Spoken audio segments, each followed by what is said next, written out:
So since I had my truck taken apart, I'm going to go ahead and change these control arm bushings. So what we got set up is the C-clamp on there. And when I hit this gun, it should drive off that bushing. So let's see what happens.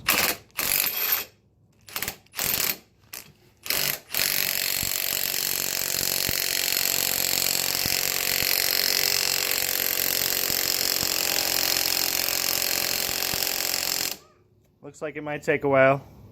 I'll get back to you guys when it's all the way out. So as you can see, the bushing's almost all the way out. My spacer was a little short, so I'm just going to use this old bolt and 3-pound sledge to knock it the rest of the way out. So for this side, we couldn't fit the gun in there because not enough clearance, so we got to do it manually. Parker, you think you can give this a few cranks for me? Pull it down. Pull it down.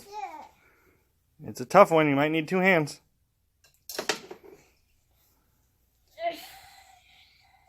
Daddy, I got this by myself. All right.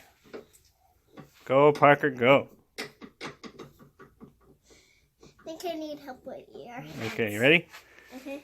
1, 2, 3. All right, and then we go up. And it looks like it's pushing it out pretty good. So we got this side out by hitting it with the bolt.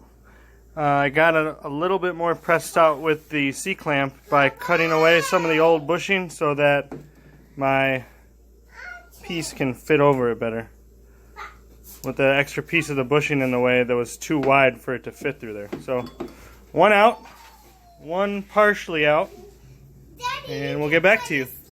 So with this bushing being a lot longer than this little guy, I had to do some modifications. I couldn't put the spacer over the bushing, so I kind of cocked it off to the side and held it there with a bolt, and it seems to be pushing it out pretty good. See if we can get it to pop out.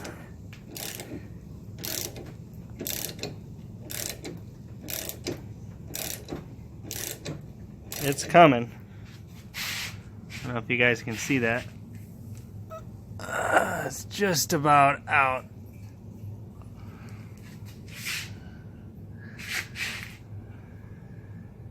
But I'll take another video once she pops out.